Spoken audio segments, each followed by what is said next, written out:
न हम सफर न किसी हम नशी से निकलेगा, हमारे पाँव का कांटा हमी से निकलेगा। राहत इंदौरी का ये शेर है और ये शेर सटीक बैठता है आईपीएस अनुकृति शर्मा पर। कभी नरम तो कभी गरम, जब जैसा मौका देखा उस हिसाब से हालात को कंट्रोल की, समझा और लोगों से बातचीत की। आज हमारे साथ बातचीत करने के लिए हैं अनुकृति शर्मा। तो सबसे पहले अनुकृति में मैम, आपका बहुत बहुत स्वागत है न्यूज़ तक पर। Thank you so much. Thank you.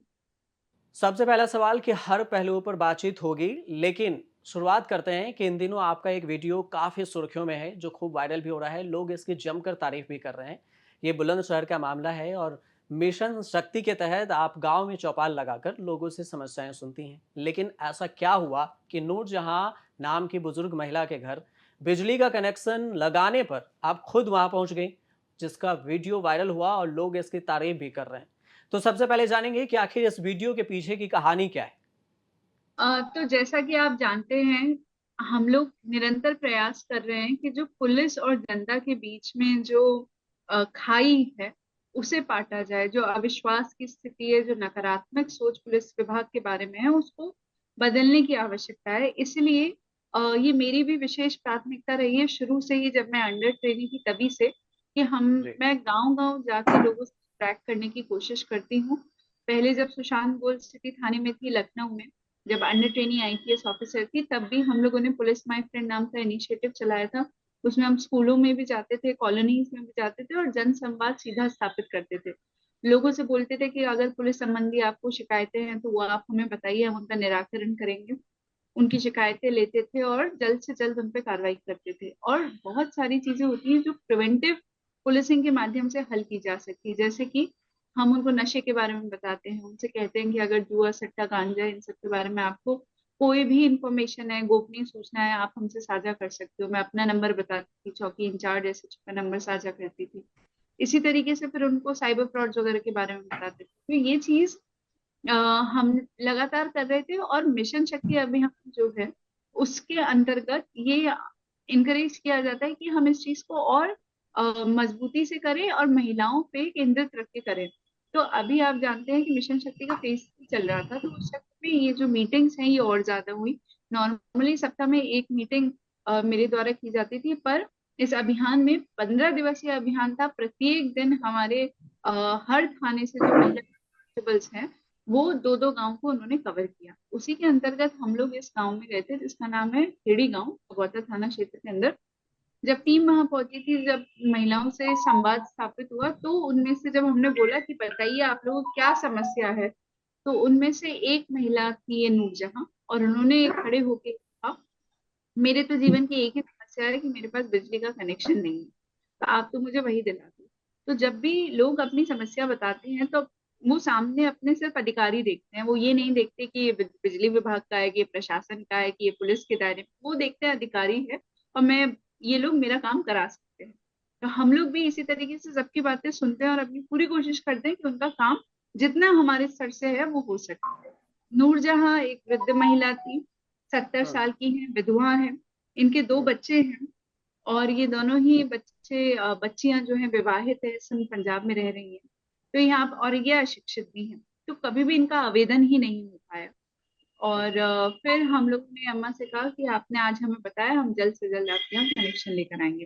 काम बहुत छोटा सा था। एसएचओ साहब को कहा गया कि आप हम्म। ये कार्रवाई पूरी कीजिए, पेपर वर्क कीजिए, और हम लोगों की तरफ से इनका कनेक्शन का शुल्क भी अदा किया जाएगा। 2 दिन में सारा काम हो गया, उनका शुल्क अदा हो गया। उसके अलावा हम लोगों ने पंखा और लाइट खरीदा और हम इनके यहाँ पे बिजली लेकर आ गए। तो ये पूरी कहानी थी नूरजहां जी के यहाँ पे बिजली लाने। जब बिजली आई तो जो वीडियो में दिख रहा है कि उनके चेहरे पर जो मुस्कान थी, वो ऐसा लग रहा था जैसे 70 साल में बस एक ही सपना लेकर वो बैठी थी कि आज मेरे पास बस लाइट आ जाए, जब भी आए बिजली।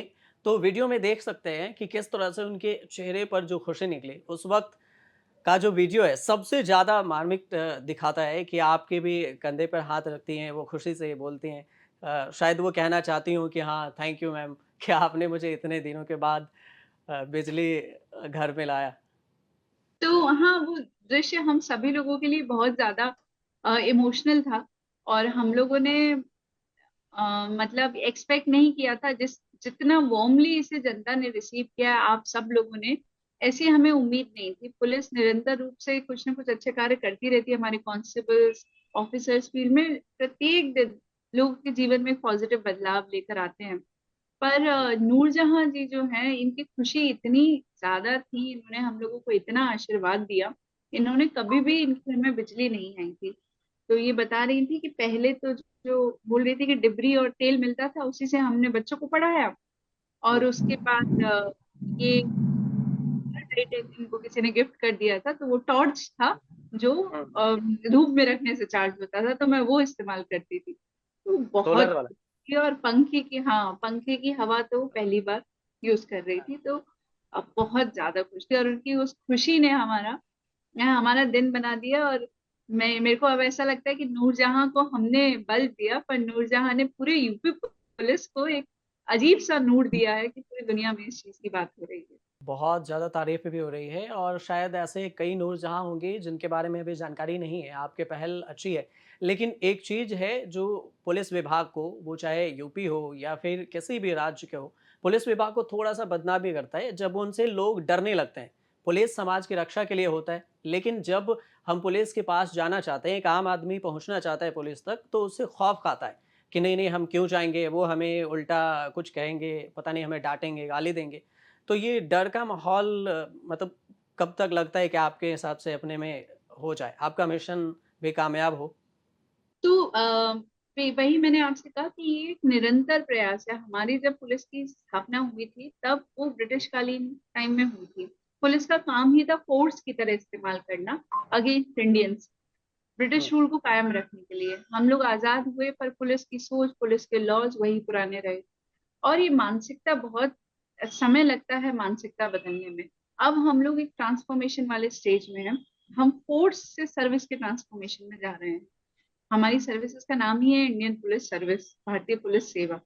तो हुँ, ये चीज हम लोगों में तो है, पर जो लोगों में एक ऑलरेडी भय है पुलिस को लेके, जो डर है, वो जाते जाते जाएगा। और उसके लिए मुझे लगता है पुलिस प्रशासन की तरफ से हम लोगों को बहुत मेहनत करनी पड़ेगी। महिलाएं, आप जानते हैं, आज भी जो महिलाएं थानों पे आती हैं, उनके उनके साथ एक टैबू अटैच्ड होता है। हुँ, हुँ, किसी भी हुँ। महिला जो थाने आती जाती है, उसको अच्छा नहीं समझा जाता समाज में, पता नहीं ऐसा क्यों है। जी, जी। और लोग भी कहते हैं हम पुलिस के पचड़ों में नहीं पड़ना चाहते। पुलिस जबकि आप हुँ, ही के काम के लिए, आप ही की सेवा के लिए, इसी काम के लिए कि विवाद कम हो, शांति व्यवस्था रहे। तो ये बदलने की जरूरत है। और हुँ, बदलाव बहुत तेजी से आ रहा है, और हम सब इसके लिए निरंतर रूप से प्रयासरत हैं। और ये जो गांव में जाने की पहल है, लोगों से सीधा संवाद करने की पहल है, ये हुँ। उसी की तरह एक आप कह सकते हैं एक बहुत इंपॉर्टेंट स्टेप। एक वीडियो मैम इससे पहले भी आपका वायरल हुआ था। वैसे तो आप अक्सर सुर्खियों में रहती हैं, लेकिन एक वीडियो था जो मुझे याद आ रहा है कि बीजेपी विधायक प्रदीप चौधरी थे, जिनको शायद आपके सामने हाथ जोड़ना पड़ा था। तो वो क्या मामला था, वो भी थोड़ा समझना चाहेंगे कि आखिर हुआ क्या था? कि ऐसे तो खबर में हम चला देते हैं, अब उड़ते-उड़ते वहाँ से खबर है या सुना हुआ, लेकिन आज आप साथ में हैं तो पता है, आप क्यों मुझसे कहलवाना चाह रहे हैं? मैम मतलब पता हो लेकिन आप कहेंगे तो थोड़ा ज़्यादा असरदार होगा और वो पता भी होगा लोगों को नहीं, कि आप क्या लोग, ऐसा क्या अब हुआ था? जितने भी लोगों को उसमें रुचि है, उसके ऊपर तमाम तरह के वीडियोस बन चुके हैं और प्रसारित भी हो चुके हैं, जिसके अंदर उसकी सारी डिटेल्स बहुत अच्छे से दी हुई है, आप ही लोगों ने दी। तो जो भी लोग उत्सुक हैं, वो उन वीडियोस को जाके देखें। चुनावी माहौल में अक्सर ऐसा होता है, हम लोग जो है इलेक्शन कमीशन हुँ, की गाइडलाइंस को फॉलो करते हैं, रूल बाउंड होते हुँ, हैं, किसी से व्यक्तिगत नहीं होता है। हम लोग काम करते हैं उस समय स्टेट इलेक्शन कमीशन, जब म्यूनिसिपैलिटी और पंचायत के इलेक्शन होते हैं, तो उस स्टेट इलेक्शन कमीशन के लिए काम करते हैं। और विधानसभा लोकसभा हुँ, में इलेक्शन कमीशन के लिए काम करते हैं। और जो हुँ, वो रूल्स और जो गाइडलाइन सेट करते हैं, उसी की मर्यादा में रहते हुए हम लोगों को काम करना होता है।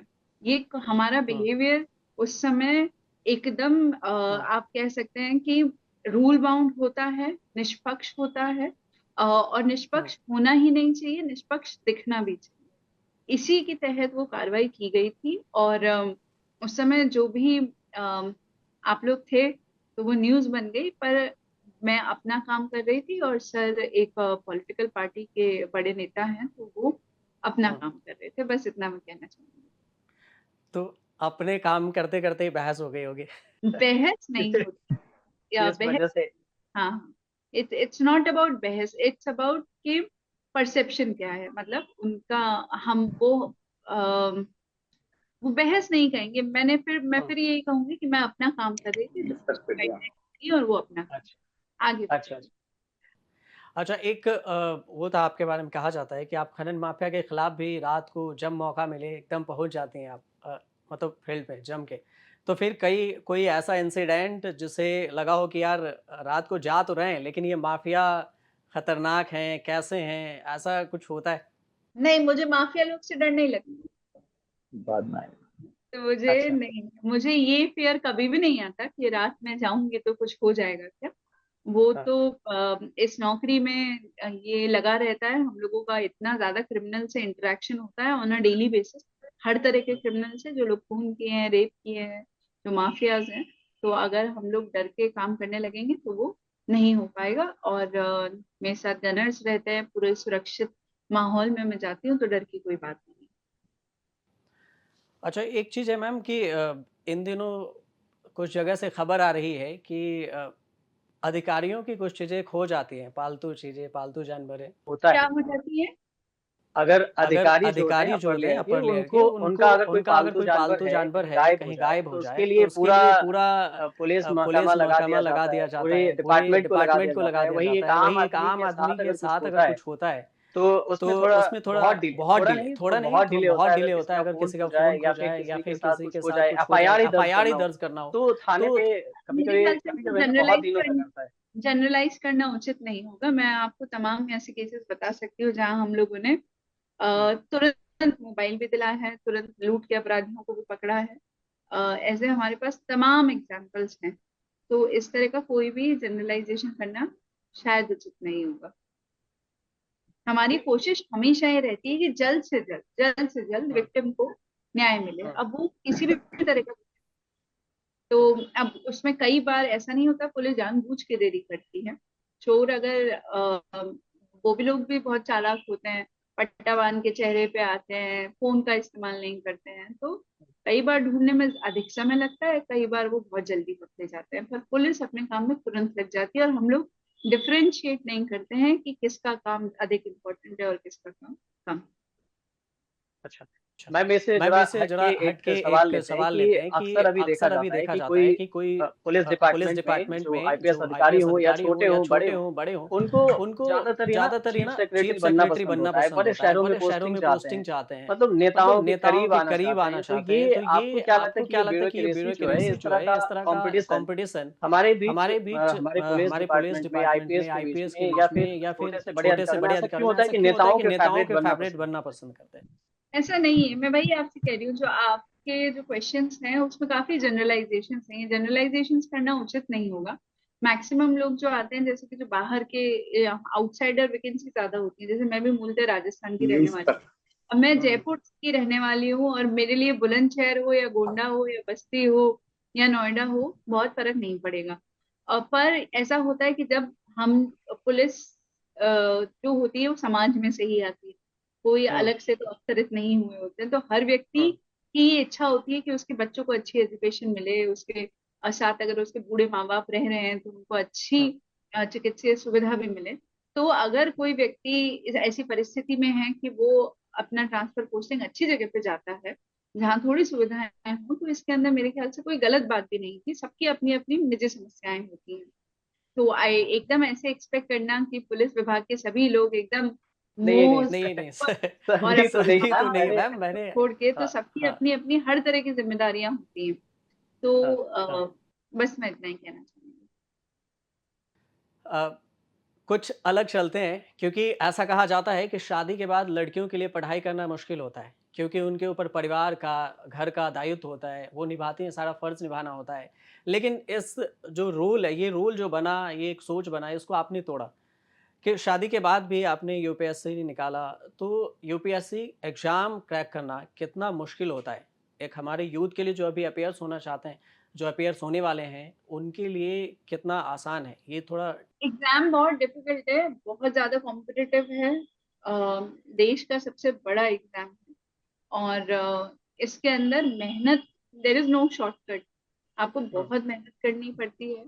अ, सारी चीजें छोड़ छाड़ के इसकी तैयारी करनी पड़ती है। तो कोई भी चीज जो इसके अंदर आड़े आएगी, भले जो मतलब कंपटीशन है ना ये, तो अगर कोई व्यक्ति आपसे ज्यादा मेहनत कर रहा है तो उसका सिलेक्शन होगा। और सिलेक्शन से ज्यादा ये एलिमिनेशन का एग्जाम है हर स्टेज पे। जैसे प्रीलिम्स में आप देखें तो 6 से 7 लाख लोग अपियर होते हैं, उसमें से 12,000 सेलेक्ट होता है मेंस के लिए। फिर इतने सारे एलिमिनेट हो जाते हैं, उन 12,000 में से फिर बाकी सारे छट जाते हैं मेंस में, 2-2,500 इंटरव्यू के लिए बचते हैं। फिर वो छट जाएंगे और फाइनली लेस देन 1,000 लोगों का सिलेक्शन होता है। तो हर स्टेज पे बहुत हाई चांस है एलिमिनेशन का। तो पूरी निष्ठा के साथ पढ़ाई करनी है, और कोई भी पढ़ाई कर सकता है। और जो मेरा शादी के बाद वाला है, आई वॉज एक्सट्रीमली फॉर्चुनेट। मेरे जो इन लॉज है मुझे बहुत अच्छे मिले, बहुत सपोर्टिव मिले, और मेरी पूरी तैयारी मेरी ससुराल में हुई, मैंने कोई कोचिंग वगैरह करी नहीं। उन लोगों ने ही मुझे ये माहौल दिया। और जब मेरी सर्विस, पहले मेरे को आईआरएस मिली और फिर आईपीएस जब मिली, तो उन्होंने कभी मुझसे ये नहीं कहा कि आईपीएस एक डिफिकल्ट जॉब है लड़कियों के लिए, या तुम घर पे नहीं रह पाओगी तो तुम्हें नहीं करना है।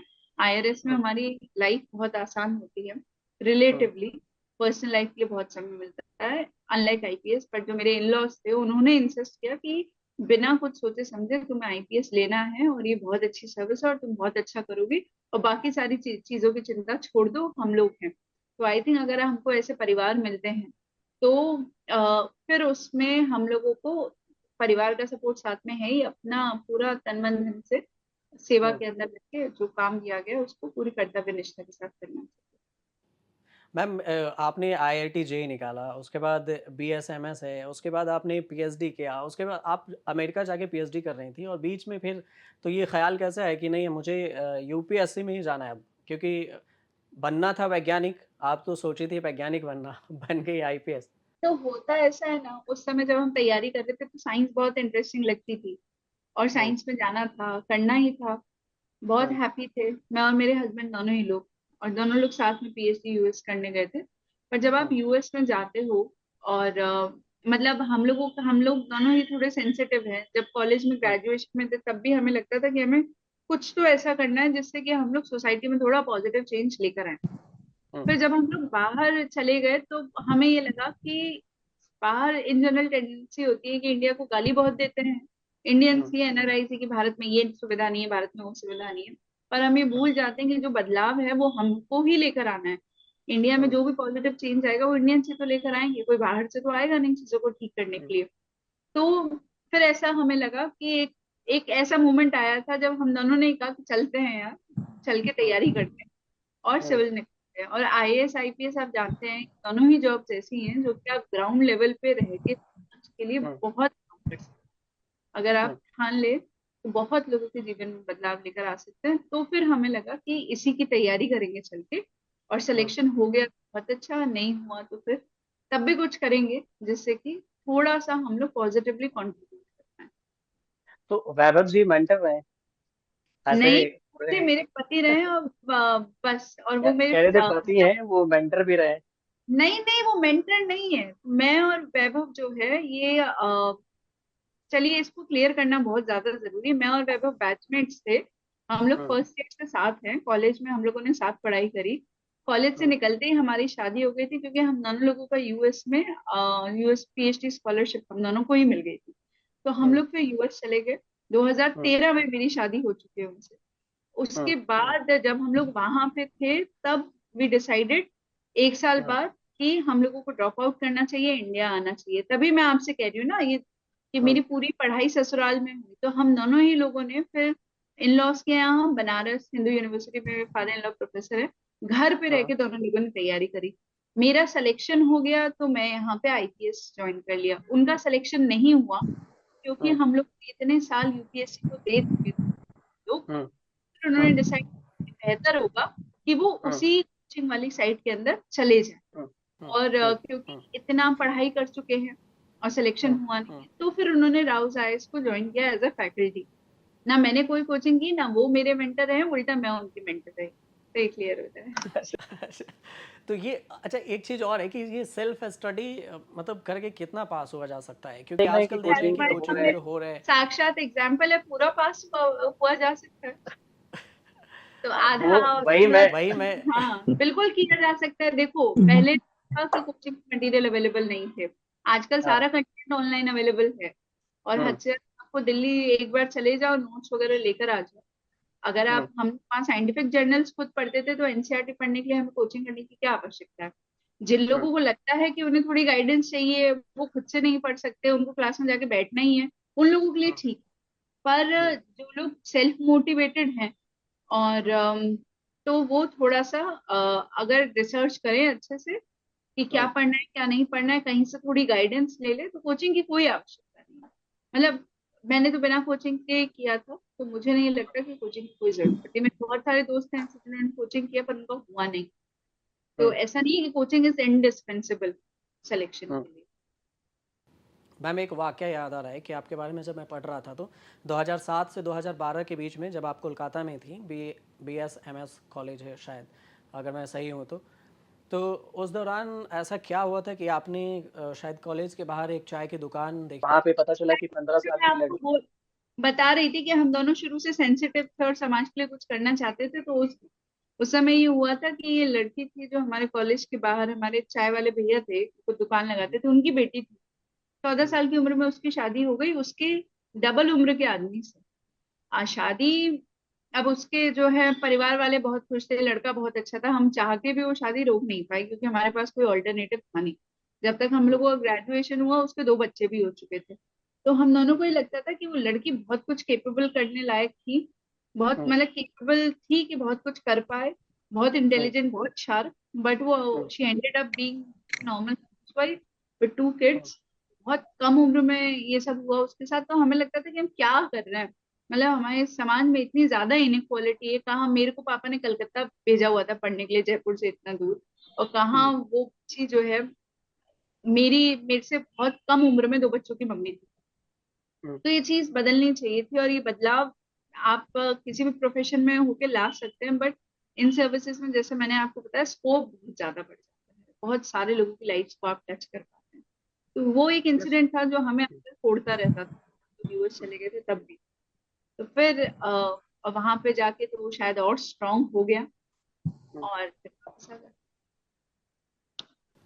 अभी भी समाज में ऐसे कई जगह हैं जहाँ पे बाल विवाह होता है और उसके बाद भी लोग चुपचाप सहते हैं, लेकिन इसके लिए हर कोई प्रयास तो कर रहा है अपने स्तर से, लेकिन वो रोक नहीं पा रहा है ऐसे। केस मैं भी देखता हूँ, आप भी देखते होंगे। सॉरी, हम लोग एक क्वेश्चन और लेंगे क्योंकि मुझे 4:30 बजे कहीं पहुंचना है। बिल्कुल मैम। हाँ। ठीक, बस ठीक।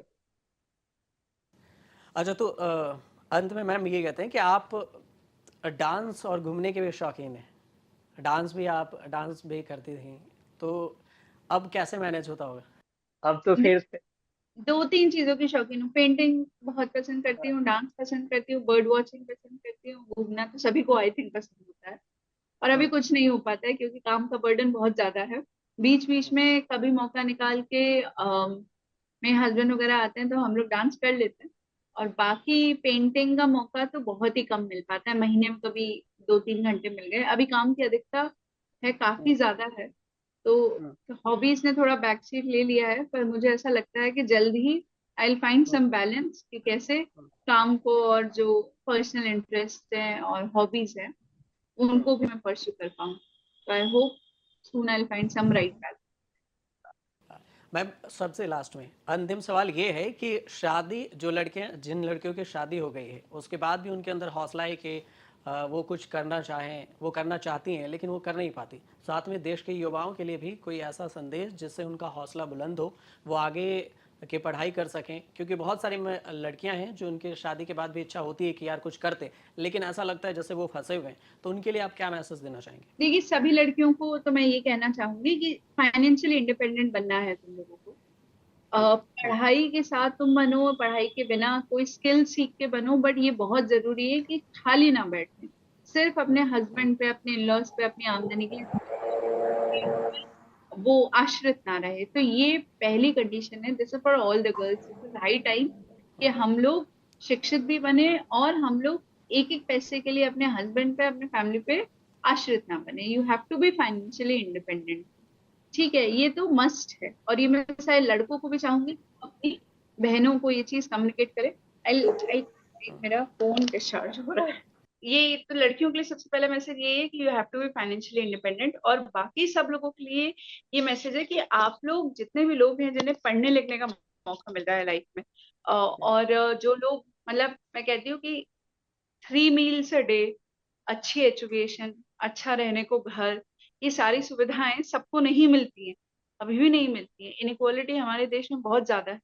जिन लोगों को भी ये चीजें मिली है, मेरे ख्याल से उन सब पे मॉरल रिस्पॉन्सिबिलिटी है कि जो लोग पीछे रह गए हैं उनके लिए कुछ करे, कम से कम एक आदमी को एक आदमी आगे लेकर आए। और उसके लिए कोई बहुत बड़ा काम नहीं करना है। जैसे अगर नूरजहां वाला केस ही देखें, तो नूरजहां के यहाँ बिजली लाने के लिए किसी आईपीएस की आवश्यकता नहीं थी। उसके सोसाइटी के जो लोग थे, गांव के लोग थे, गांव में बिजली का कनेक्शन कब से है, 10 साल से है। तो पर कभी किसी ने सोचा ही नहीं, किसी के दिमाग में नहीं आया, उस वो आवेदन नहीं कर पाई, किसी के दिमाग में नहीं आया, तो बिजली आई नहीं।